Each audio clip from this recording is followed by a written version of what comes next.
সালাতু ওয়াসসালামু আলা রাসূলিহিন নবিয়্যিল কারীম। সম্মানিত দর্শক মণ্ডলী ও শ্রোতা মণ্ডলী, বেশ কিছুদিন যাবৎ আমি আমার এই চ্যানেলের মাধ্যমে বিভিন্ন মাসালা ভিডিও করে মুসলিম উম্মার সামনে আমি পেশ করে থাকি। অনেক ভাই বোনেরা আমার এই ভিডিও দেখে আমলে উদ্বুদ্ধ হয়েছেন, আমল করতেছেন। যারা আমার ভিউয়ার্স আছেন, আমার দৈনিক আমার এই ভিডিওগুলো দেখেন, উপকৃত হন, আমলে উদ্বুদ্ধ হন, সঠিক মাসালাটি আপনি জানতে পারেন। তো তাদের জন্য আমি আন্তরিকভাবে মুবারকবাদ জানাই, তাদের জন্য দোয়া করি।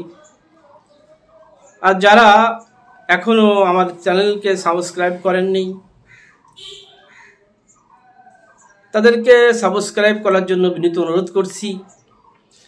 আর যারা সাবস্ক্রাইব করেছেন, আমার পাশে আছেন, তাদেরকে আমি মুবারকবাদ জানাই আর তাদের জন্য দোয়া করি আল্লাহ তাআলা যেন তারা দৈনিক নিয়মিতভাবে ভিডিও দেখে উপকৃত হোক এবং আমলে যত্নবান হোক। সম্মানিত দর্শক মণ্ডলী, সঠিকভাবে মাসালা জেনে আমল করা একজন মোমেনের এবং একজন মোমেন নরনারীর জন্য অত্যাবশ্যকীয়। এজন্য আমি এই চ্যানেলের মাধ্যমে এই মাসালাগুলো আপলোড করে থাকি। তো অন্যান্য আপনার শুভাকাঙ্ক্ষী বন্ধুবান্ধবের কাছে আমার ভিডিও শেয়ার করবেন, তাদেরকেও সাবস্ক্রাইব করে দিবেন, যাতে করে তারাও এই ভিডিওর মাধ্যমে ইসলামের এই বিভিন্ন মাসালা জেনে আমল করতে পারে। এবং যারা এই কাজ করবেন, অন্যকে সহযোগিতা করবেন, তারাও এই সদকা জারিয়া সব আপনি পাবেন। সম্মানিত দর্শক মণ্ডলী, আজকে আমি একটি অত্যন্ত গুরুত্বপূর্ণ মাসালা নিয়ে আলোচনা করতে চাচ্ছি। তাই ভিডিওটি স্কিপ না করে পুরো ভিডিওটি দেখুন, যাতে করে আপনি আপনার মাসালা, আপনার প্রশ্ন বুঝতে পারেন। মাসালাটি হলো, জারজ সন্তানের পিছনে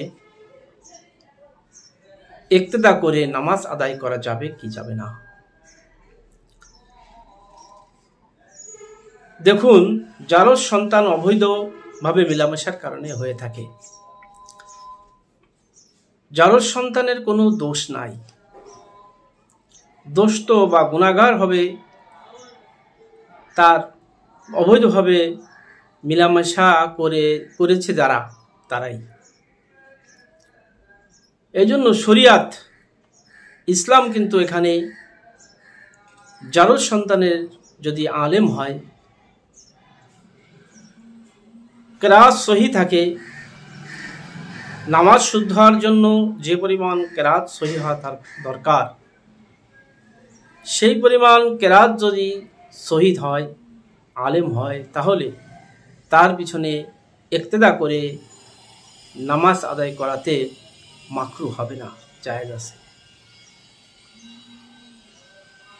কোনো কোনো ক্ষেত্রে এমনও আছে, যদি সেই জারজ সন্তান আলেম হয়ে আরো তাকওয়াওয়ালা হয়, আল্লাহওয়ালা হয়, তার পিছনেও অন্যের তুলনায় তার পিছনেও ইক্তেদা করে নামাজ আদায় করা সহি হবে, জায়েজ হবে, বরং ভালো হবে, উত্তম হবে। মাসলাটি বুঝতে পেরেছেন? অন্যের তুলনায় যদি জারজ সন্তান আলেম হয়ে, ক্লাস সহি হয়ে, তাকওয়াওয়ালা হয়, ফরেজগার হয়, মুত্তাকি হয়, তাহলে তার পিছনে ইক্তেদা করা নামাজের জন্য ইক্তেদা করা বরং উত্তম হবে।